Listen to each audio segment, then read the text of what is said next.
किसी ने बड़े कमाल की बात कही है कि जिंदगी की परीक्षा में कभी नंबर नहीं मिलते, इसीलिए जब लोग आपको दिल में जगह दे दें तो समझ लीजिएगा पास हो गए आप।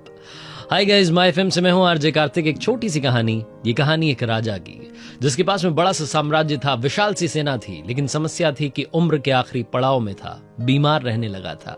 समस्या उत्तराधिकारी की नहीं थी, उसका चुनाव तो कर लिया गया था, बड़े बेटे को राजा घोषित कर दिया गया था, लेकिन वैद्यों ने कहा था कि अब आपके पास में समय बहुत कम बचा है, आपकी मृत्यु कभी भी हो सकती है। ये जो आखिरी के दिन बचे हैं, इनको ऊपर वाले की भक्ति में लगाइए, जाइए जाकर के सन्यास में समय बिताइए।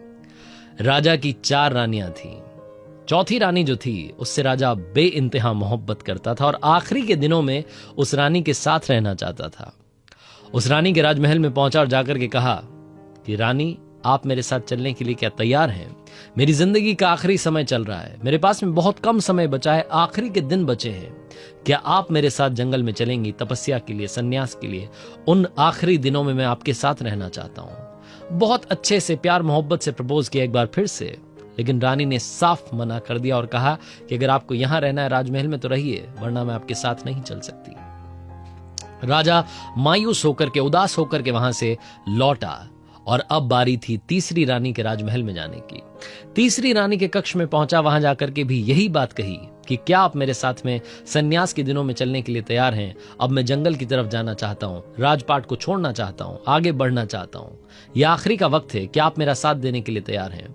तीसरी रानी ने भी साफ साफ मना कर दिया और कहा कि अगर आप चले गए तो मैं दूसरी शादी कर लूंगी।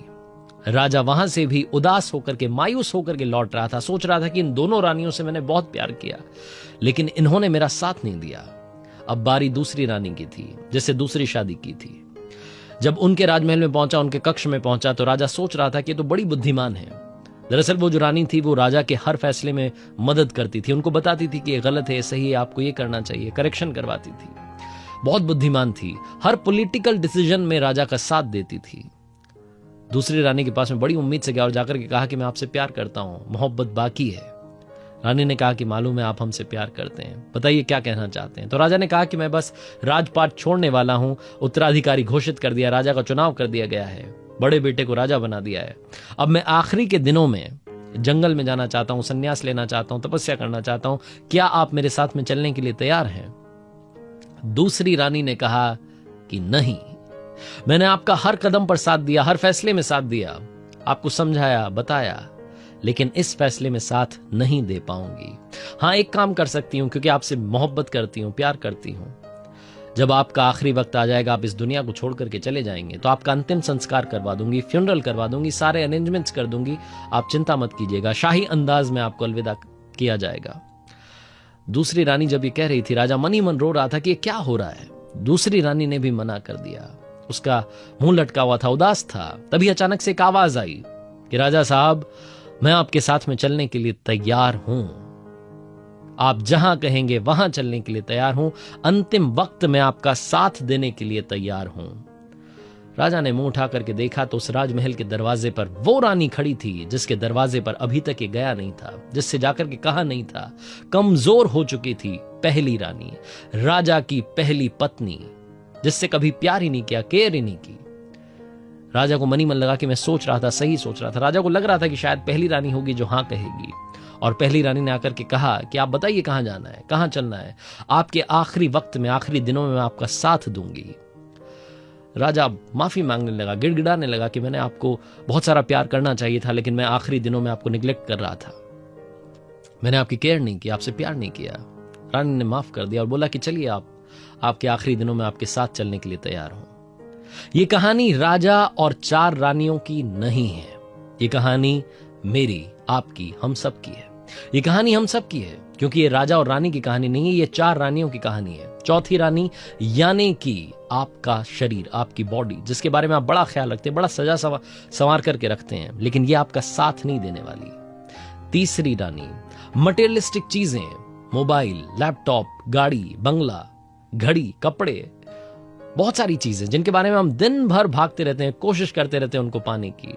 लेकिन आप कहानी को याद कीजिए, उस तीसरी रानी ने कहा कि मैं दूसरी शादी कर लूंगी, मैं फिर से शादी कर लूंगी, यानी कि चीजें किसी और की हो जाएंगी, हमेशा आपकी नहीं रहने वाली।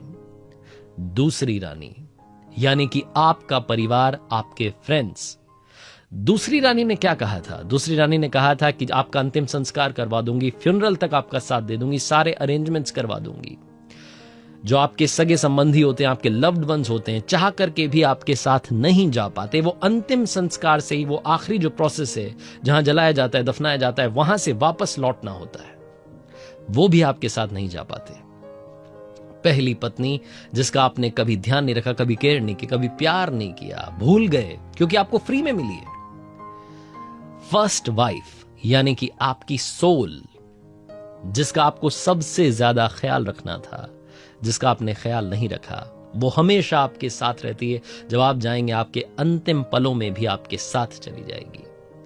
लेकिन क्योंकि हमें फ्री में मिली है, हमने कभी वैल्यू ही नहीं की। जो चीज इंसान को फ्री में मिलती है उसकी कभी कद्र नहीं करता है। हम ये सोच करके आएंगे तो हमारे साथ है, इसकी क्या कद्र करनी, क्या ख्याल रखना। आप देखिएगा अपनी लाइफ में, जब भी आपने इंपॉर्टेंट डिसीजंस लिए थे, आपकी अंतरात्मा की जो आवाज है, आपकी जो सोल की आवाज है, उसने आपका साथ दिया था। काफी लोग कहते हैं कि मोटिवेशन की जरूरत होती है। रियल मोटिवेशन आपके अंदर से आता है। आपके अंदर से आवाज आती है कि कर दिखाओ कुछ ऐसा कि दुनिया करना चाहे आपके जैसा। वो आवाज आपको सुननी होती है। उस आवाज की, उस सोल की कद्र कीजिए, उससे मोहब्बत कीजिए, उसका ख्याल रखिए, मेडिटेशन की तरफ जाइए, थोड़ा सा जिंदगी में सुकून मिलेगा। जिंदगी में हमेशा ये यकीन मान के चलिए कि सबसे बड़ी हैप्पीनेस इंटरनल हैप्पीनेस होती है, वरना अमीर हमेशा मुस्कुरा रहे होते, कभी उदास ना होते।